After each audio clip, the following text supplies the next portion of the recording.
So, do you remember when we started calling ourselves black and how we grew into that? Roughly, yeah. Tell me about how you grew into it. Well, I grew into it because... Give me a full sentence. I grew into calling myself black. I grew into calling myself black because I was aware of what was involved in the change, both from my own feelings inside, also from an understanding what the historical context was. Those who are around remember that Malcolm X made the term Negro rather unpleasant for us, and he kept pounding away on so-called Negroes. He himself indicated by his own name that he certainly wasn't a Negro. He didn't know who he was. He was an X, but at least there was a certain honesty in that. And Malcolm's pounding away at us, made us examine what we meant by the term Negro. It also made us aware that we did need a change of name. Negro was a title that did have a specific relevance and meaning at a certain historical phase in our struggle in America. We needed something else. Now in '64, along comes Stokely Carmichael, and he starts talking about a relatively new concept, black power. And I was amazed at the response the terms got. And upon reflection, I can understand why. America has always looked upon black as potentially frightening, no matter what else they feel about it. And to some degree, America still feels that something in the black thing is scary.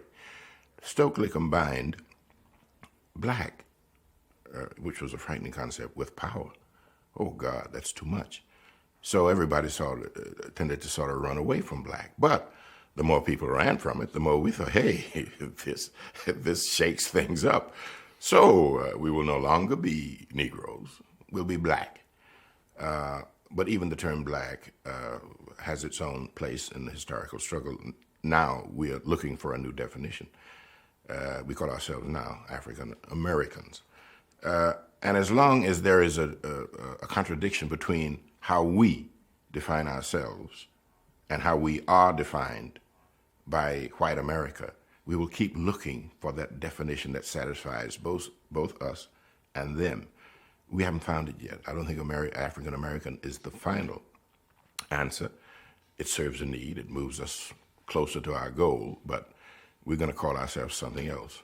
And that's entirely different from our identity, because we've known who we are, but how do we present who we are so that the rest of the world will respect us for who we are?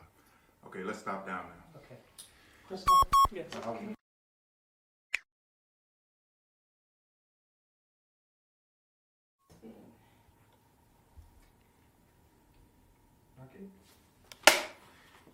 Okay, sit down.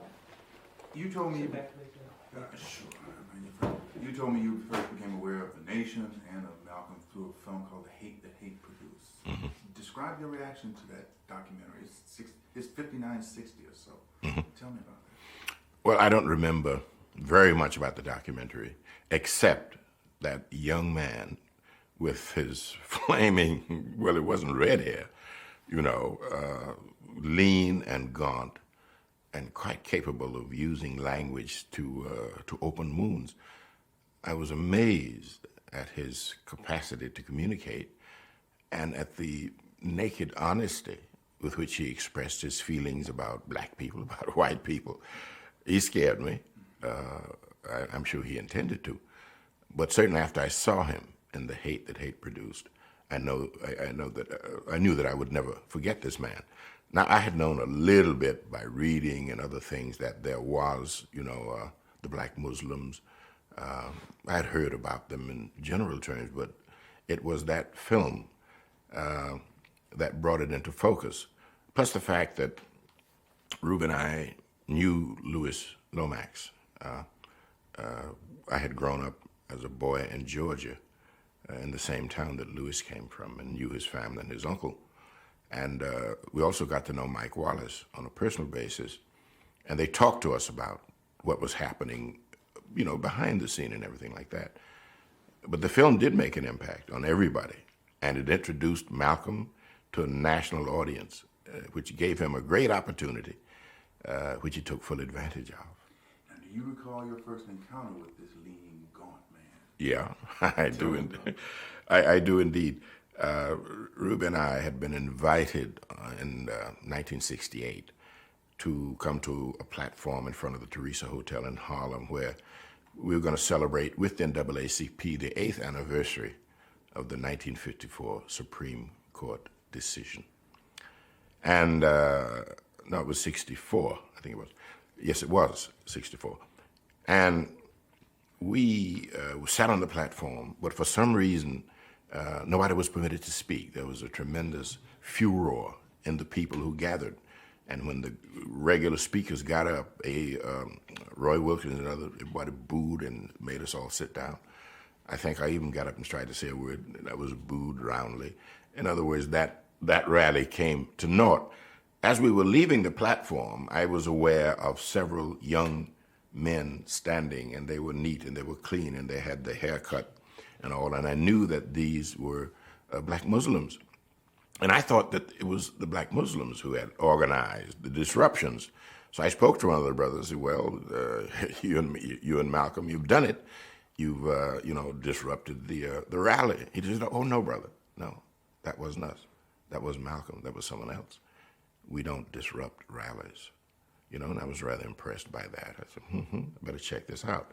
Meanwhile, Ruby's brother got to know the Muslims very well and became interested in them and talked to us about Malcolm, about Elijah Muhammad and what they were trying to do, and persuaded us on one Sunday afternoon.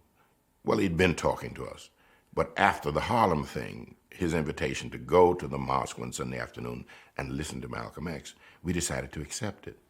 So the first time I actually saw him was in the mosque in Harlem one Sunday afternoon as he preached one of his sermons. It was, of course, a long-winded sermon, but every minute of it was interesting, bubbling, full of excitement and stings, and his capacity to rip the hide off everybody within sight, was beautiful. He said, I can smell the hog on you, He was a master at putting you at a total disadvantage, I was impressed by the man. I wasn't converted, I knew a trick or two myself, but I was impressed with him. Now, later when you got to know him, you invited him up to your home to introduce him to others, because I imagine there was a lot of curiosity, like your curiosity, about who this was, what this was about, and the kind of impact it was having on people. Can you describe to me that first time? Yes. Or an occasion? Yes. Malcolm, as I said before, it created a lot of excitement in the black community. But also we were aware or felt that it was somewhat dangerous to be too closely associated to Malcolm.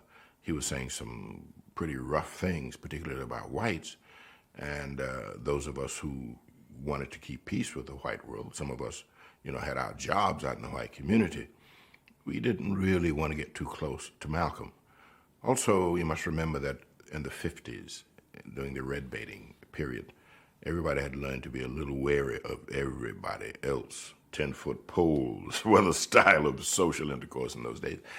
So, but I did have friends who asked me, say, hey, man, we saw pictures of you and Ruby with Malcolm X. What's that all about? And we couldn't answer. We talked to our brother-in-law, but he didn't, he wasn't a scholar. He just knew Malcolm and admired him greatly. And we had gone to the mosque, to the restaurant at the mosque, and had met him for lunch and discussed various things and were impressed with him. And we'd ask him questions, and we said, hey, a lot of people, want to know what you really are about, but they're afraid to come to the restaurant or to the mosque, but they're still curious. And he jumped at that. Nothing pleased him more than going out, to proselytize and to convert. He was a missionary of the first water, and any opportunity he had to talk to anybody, he grabbed it. So we invited him to come out to our house in Mount Vernon one afternoon. He came, and he brought with him Herbert Muhammad, who had his camera and went around taking pictures.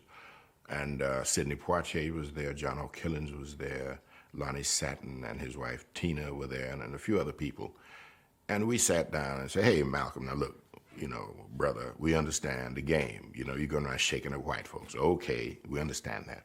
But what's your program for black folks? What's your economic program?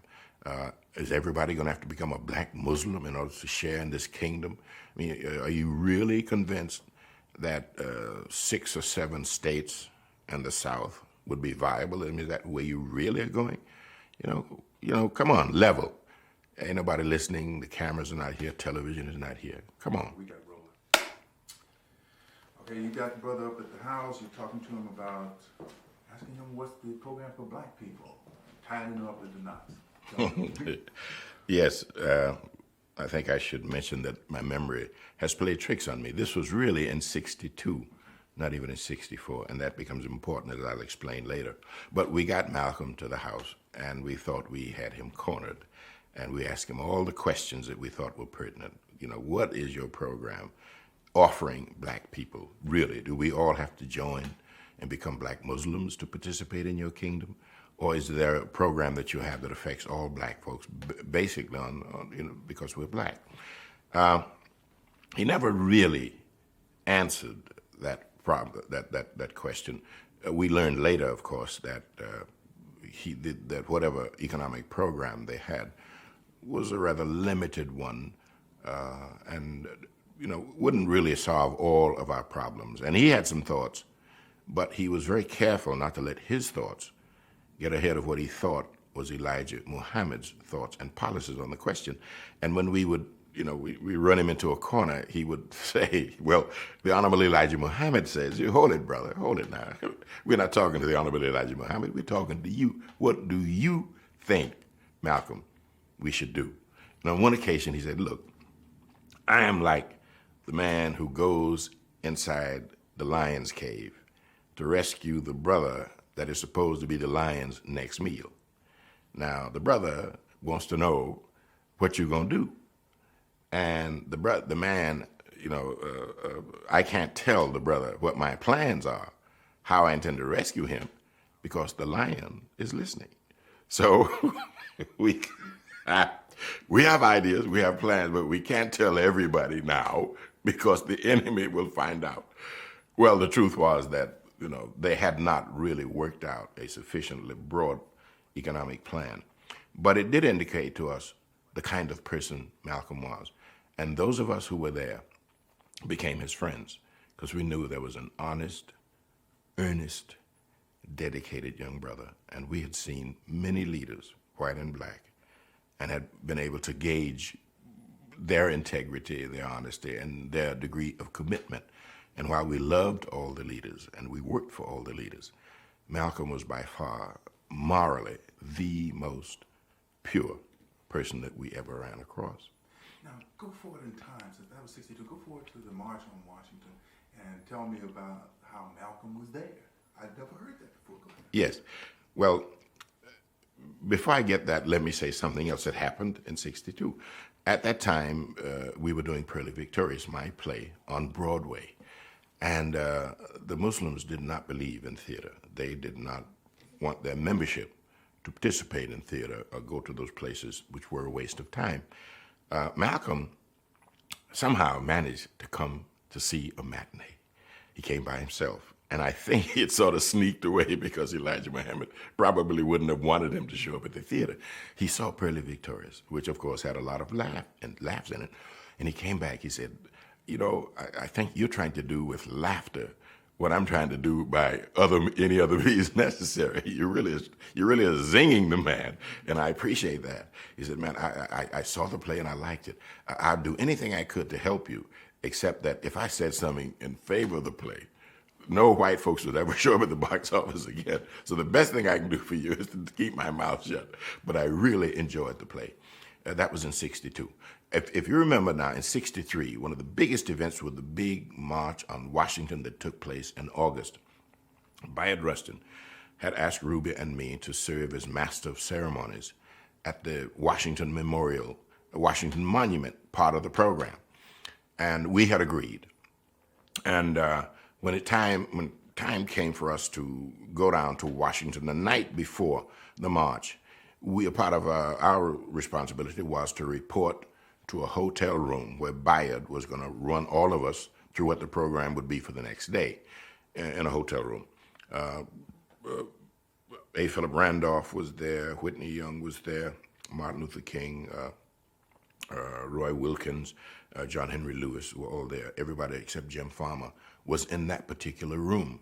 Now, when Ruby and I came to the hotel, and we got off at the floor where the conference was to be held, and we were going through the hallway to get to the room, to our great surprise, there, standing in the hallway, talking to a reporter, was Malcolm X. And this amazed us because Malcolm had made statements against the March on Washington, how this integration, these so-called Negroes, and then made a deal with the Kennedys and all that sort of thing, and they should be out doing other things. No, here we are marching and all that, demonstrating. Here was Malcolm in the hallway. And we listened to the reporter who was baiting him, and talking, why did you show up? And Malcolm was saying, well, whatever black folks do, maybe I don't agree with any of it, but whatever black folks do, I'm going to be there, brother, because that's where I belong. We went on into the room and participated in the meeting, getting ready for the next day. The reporter came in, and after there was a break, and announced that Malcolm X was out in the hall, and he was castigating the black leadership and talking about the march, and how did that affect. How did we feel about that? How did Martin Luther King feel? How did all the other...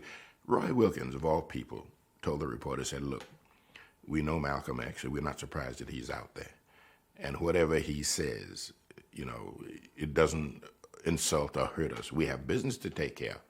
And if that's all you can bring from the meeting with Malcolm X, the conversation is closed. Please, leave. We got work to do. They understood, although nobody articulated it then, that a part of what Malcolm was involved in was a part of a grand strategy.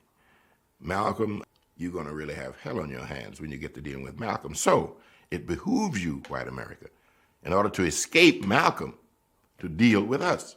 That was the strategy. And to some degree, it worked. And Malcolm was always involved somewhere in the struggle. And I remember near the end, in January of 1965, when he attended the funeral of Lorraine Hansberry, and he was asking us, Ruben and myself, to arrange an introduction to Paul Robeson, who was there at the time. And I think maybe it was that same month that Juanita Poitier set up a meeting at her house for the regular civil rights leaders to meet with Malcolm X, to work out the differences between us so we could come from that meeting with a common platform. Once again, A. Philip Randolph was there, Whitney Young was there, Dorothy Height was there, Malcolm X was there, several others were there. Martin Luther King couldn't make it, but his Senate representative. And we spent that day discussing Malcolm's philosophy, the mistakes he made, what he wanted to do now, and how he could get on board the people's struggle that was taking place. No, he moved, he grew, he developed. And at that meeting, we saw that Malcolm was truly dedicated to the progress of black people, and to the point where he was prepared to modify even his philosophy to the best of his ability, to take back what he had said against the white folks. Although he did say, I do not think all white folks are evil now, but some of you are, and I'm going to keep on at it until you, whoever you are, grant us the respect that we are due as fellow human beings. Well, now at that meeting, do you recall any exchange between Malcolm X and anyone else that wouldn't betray a confidence or anything? Oh, yes. Something that you can tell me? Oh, yes. Tell me more. Yes, we have. You have to change roles. Okay.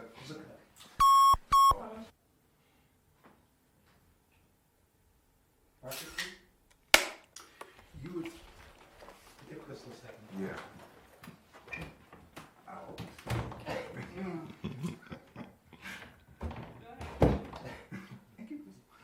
You were telling me about this meeting, and I asked you, do you recall an exchange between one of the, if you will, mainline civil rights leaders and Malcolm X? Well, this exchange was between Lorraine Hansberry and Malcolm X. She, of course, was not a mainline civil rights leader, but she did have a bone to pick with Brother Malcolm, and she picked it well.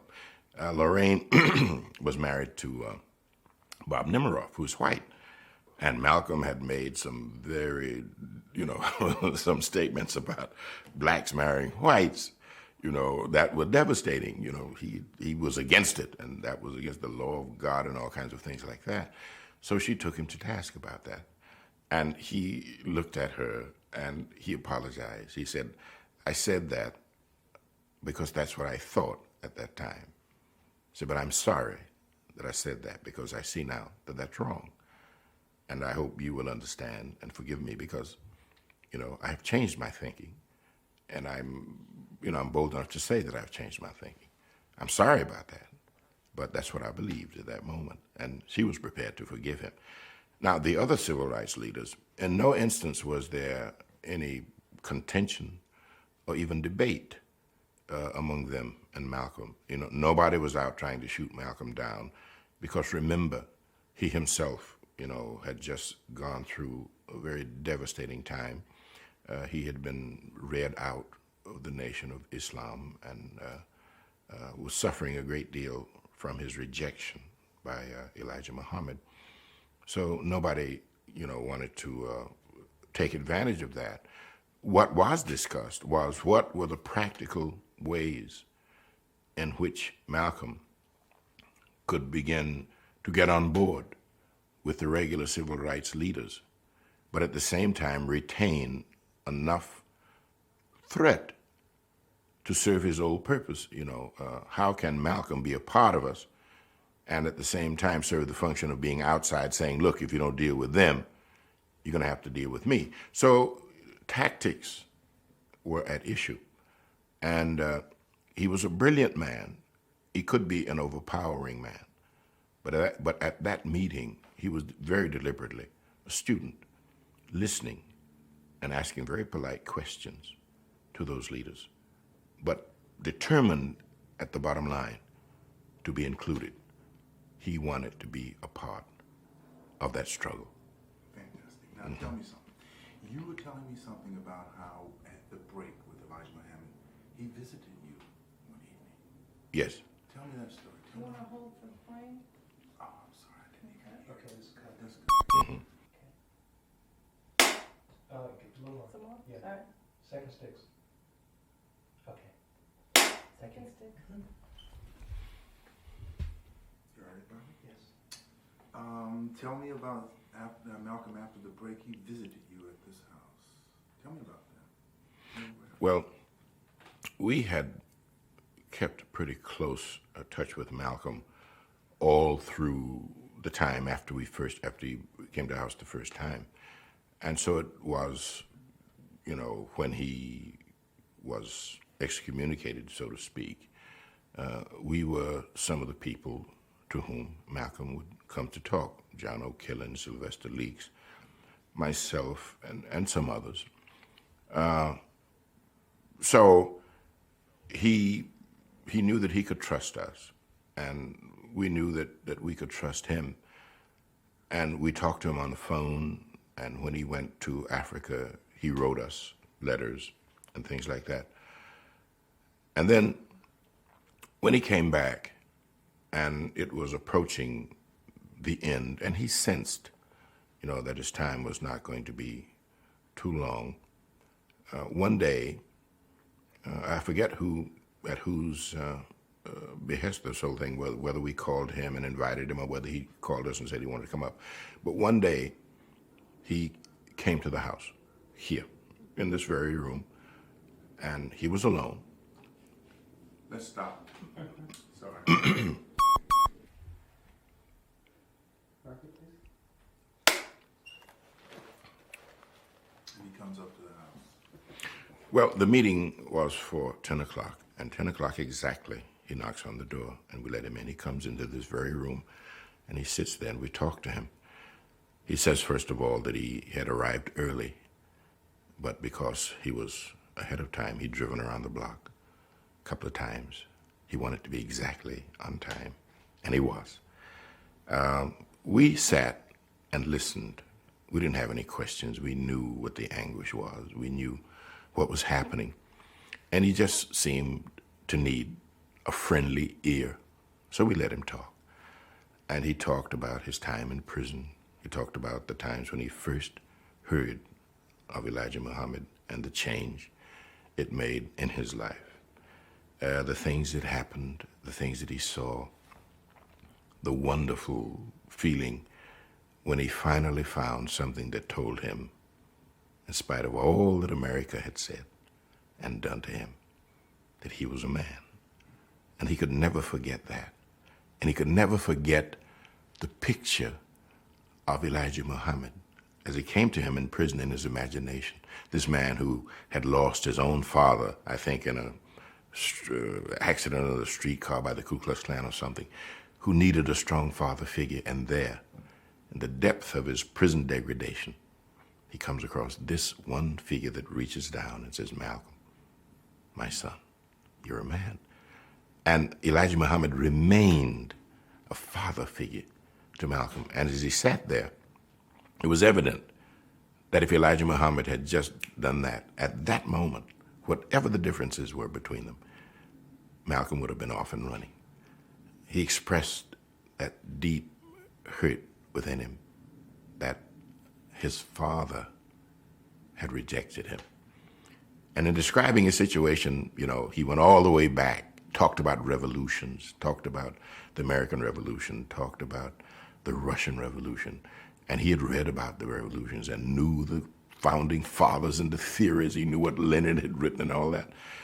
And he said, to some degree, what's happening to me and to the black Muslims is not unlike what happened at that stage in the Russian Revolution when the time came for it to make a change. Some people had to go, no matter how loved and important they had been in the initial stage. And now, I guess it's my time to go. We'd never heard him quite as subjective. And though he wasn't defeatist, but he was philosophical. He put into perspective for us his life and his death, which he prophesied, and what it meant and what it should mean. And we sat, we talked, and sometimes we felt close to tears, and other times he had us laughing. And then, after about 30 or 40 minutes, we chatted on, and he left.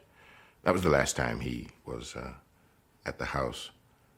And it still is vivid in my mind.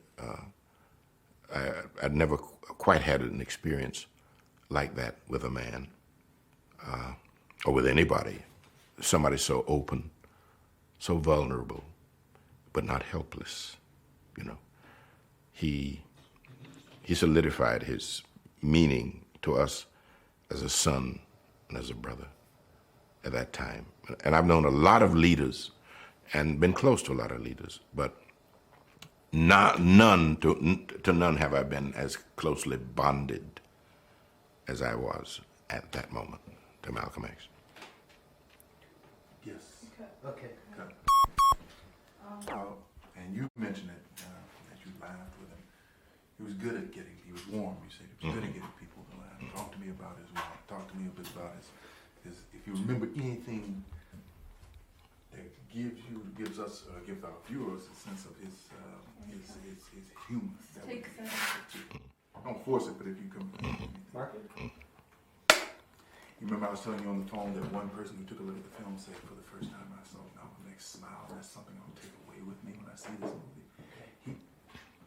He caused you to laugh a lot. Do you remember anything that gives me an idea of his humor? Yes. Malcolm had access to folk humor and street wit, which he could use magnificently. And he described often debates or encounters he had with traditional civil rights leaders. And I will leave them nameless, but his capacity to imitate, to give you a thumbnail feeling of who they were and where they came from was devastating. And one of one of the things he spoke about was about somebody who was, so black, this is the blackest brother who ever lived. And he went to the man's house, knocked on the door, and the brother stepped out, man, and he greeted him blackly, And it was so black, the sun could hardly get into the hallway. And then he introduced him to his wife, who was white and blonde. And Malcolm laughed that the brother had these two different standards of what was beautiful. His humor always had a point, a political point, a cultural point, to help us regenerate ourselves from the degradation he felt that was imposed on us by living in this exploitative society. His humor was never cruel. It was never denigrating in that sense of the word. It always meant to help you get rid of some illusion so you could move on up a little higher. Now, you call the brother. Let's, Yeah. We're out. Market. Okay. All right. You described him as a surgeon who sought to lamp the boil of self-hatred. How was that true about him? He was keenly aware of the nature of the oppression under which we operate in American society. He was keenly aware that the truly operative chains were somewhat like that other two-thirds of an iceberg under the surface, that most of us blacks, or Negroes as he called us, really thought we were free without being aware that in our subconscious, all those chains we thought had been struck off were still there. And there were many ways where what really motivated us was our desire to be loved by the white man, and that we would do anything, destroy ourselves, our mothers, our sisters, our societies, our communities, if only the white man would smile at us. And that some of our leaders, some of our greatest leaders, were guilty of this sickness and this disease. Malcolm sought to excise, to dig out that boil in our psyche, and he used humor because traditionally we blacks have always had recourse to our own sense of humor to keep us on track. Malcolm would use that, but he definitely meant to lance that sense of inferiority. He knew it would be painful. He knew that people could kill you because of it, but he dared to take that risk. Malcolm insisted that we be men, even if it killed us. Now, how did you learn of his death, and what was your reaction? How did it make you feel? Ruby and I were with Lerone Bennett at a meeting associated for the study of Negro life and history. And we came from there to Ruby's mother, and we were sitting watching the television. I think some Russian ballet was on or something like that on that Sunday. And then the program was interrupted, and the announcement was made that Malcolm X had been shot. We were less than 10 blocks away. And as a matter of fact, had we not had this previous engagement, we would have been at that I forget the place now, or the Audubon? Because we knew that Malcolm was supposed on that day to reveal his new program, the one that we had tried to get him to spell out way back at 5 Cooley Place. But we couldn't make it. But Malcolm at that time was living at Ruby's brother's house because his house had been firebombed. So we knew that Tommy Wallace was going to drive the family to that meeting because Malcolm, of course, wasn't living at home. We heard the news and we sat stunned, as everybody was stunned. And I felt in Harlem a determination to say something about who the man was, because at that time the headlines were full of so many awful things. He was being described as a mad dog whose violence had killed him and all that sort of thing. There was a feeling in the community that this was not so, that we had to do something to let the world know what we in Harlem thought of this man, that we loved him, respected, and admired him. And the week after his death, we in the community went around trying to come up with something by way of a funeral that would refute all of this negativity and say once and for all who this man was.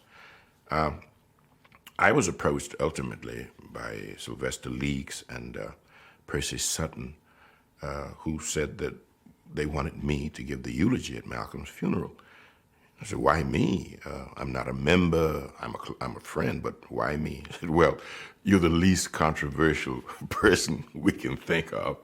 The Muslims would accept you, the left wing will accept you, the right wing will accept you, the black folks will accept you, the white folks will accept you, so you're it. I said, all right, and I accepted that.